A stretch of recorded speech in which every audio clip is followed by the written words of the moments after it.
Okay, today's crazy ballroom dance story from my 40 plus years in this industry. This is the weirdest pro show I was ever hired to do. And I'm actually going to share two stories with you today on this one. Okay, so number one, this was for a birthday party of the owner of a national food, I'll say, product that I'm sure you've heard of the food. I don't want to embarrass any individuals, so I'll just say a food that you would see in the United States on most grocery shelves. So very nice home this was hosted in, and the whole thing was just weird. So they wanted a ballroom dance show. Okay, that's fine. And so we went back and forth, as I always do when it's a non-ballroom dance event. I'm not really sure what the environment is I'm going to be dancing in. So I really distinctly need to know the floor consistency. Is it polished concrete? I can do that, but I need to know. I need to know in terms of preparing my shoes, what surface I'm going to do. Is it that ballet surface? Certainly the floor dimensions, because that's going to change the showpiece that we do. And we want to prepare. We don't want to just show up kind of winging it. So there was almost no two-way communication. And this was not set up by the spouse. This was set up by the company. So someone in the company.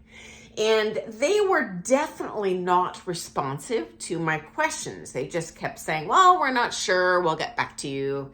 Blow off, blow off, blow off. Okay, I know they're busy. It's a big company. They're still planning the party, whatever.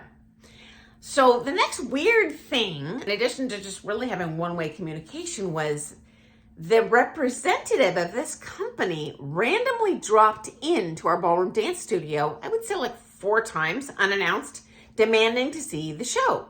Like, I'm a professional dancer. I assure you I'm ready. So they come back and they're looking at the same show each time, like, do you just want a bunch of free shows? What are you doing here?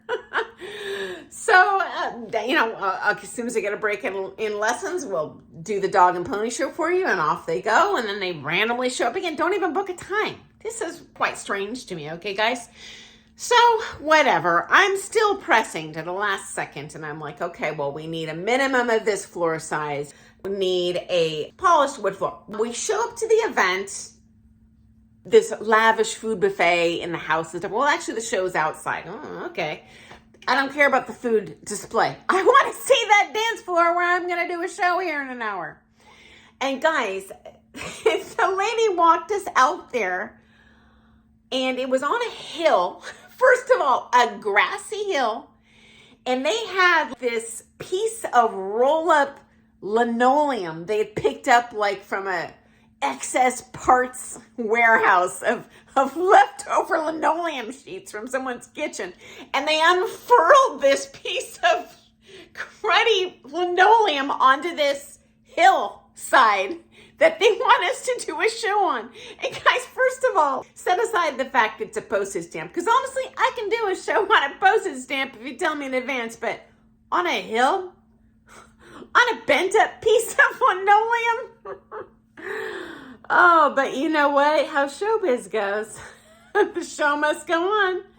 So we did it, and they were thrilled with the dancing. Of course, we are horrified, but you're always your own worst self-critic. Certainly non-dancers are going to be happy with anything short of falling down. But guys, that's cray-cray to me. Who does that? Okay, so weird pro story number 2. We're hired to do a show. And again, this was for a party, but this was for a company Christmas party. Wasn't the first time that's happened. Okay, so you want a dog and pony show.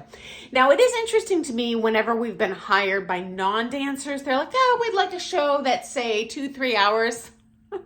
Like, okay, you do realize that when you watch Dancing with the Stars, it's like a whole bunch of pros dancing. We physically cannot do that much dance for you unless you just want like a chill couple on the floor. But I can't dance full out lifts and drops and quick step 4 hours straight. But anyway, we do solidify that from the get-go. We're not going to be doing a pro show the entire time. Now, they do clarify they think the floor is going to be a little small, but they don't know the size. They're guessing it's a wood floor in a restaurant. Well, I've danced in that before. Okay, we're good. Just get back to me as soon as you know the details, because I'm a perfectionist. I want to do a good show. You're going to pay me a lot of money. I'm going to give you your money's worth. So just like that other event, zero communication on their end. I'm pinging them once a week. Hey, friendly reminder. I need to know the floor dimensions. I need to know the floor surface.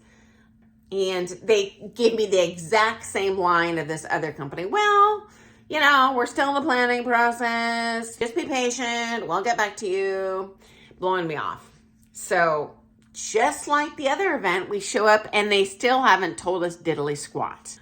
I don't know why. Maybe it's just because there's too many cooks in the kitchen and no one's really in charge. But we show up, guys. And first of all, it is winter in Oregon. And it is very, very, very cold out. Like, it could have even been snowing. I can't remember. But it was like icy cold. And that, well, actually, your show is going to be outside. Okay. And here's the kicker, guys. We're dancing on a cobblestone floor. Like rough-hewn, huge stones put together with concrete. And I'm like, I'm sorry. I've danced on a lot of surfaces, but this is just not going to be possible for us in the rain. We're going to hurt ourselves, like twisting ankles. And honestly, guys, in their defense, and again, this was another very big company. I'm sure you've heard the name. I'm not going to use the name here. They actually had a lot of grace. They were like, absolutely. We know you've been asking for answers. We haven't given them. We can see that you're probably not totally dressed great for this setup. We can see that this could possibly be hard to dance on. And they paid us anyway. They were like, oh, please stay for dinner. And it was just, for me, I want to give someone their money's worth. So I did appreciate that they were very apologetic and understanding. I'm a dancer, not a magician. So guys, those are the two kind of craziest pro shows I was ever invited to do. And hey, if you've ever done a show that you're like, did that just happen? Hey, I'd love to hear your story too in the comments. Or if you are too embarrassed to share publicly, hey, shoot me a private email. You know what? We all have diverse ballroom dance experiences from all over the world, but I'm sure a lot of us have similar experiences and challenges and joys. So hope you enjoyed those two stories, guys. And I sure hope you never show up to do a show and it's on a cobblestone floor outside in the freezing cold. Okay, guys. Or linoleum on a grass hill. Tilted. Okay, talk to you soon. See you tomorrow. Thanks for joining me. Doodles.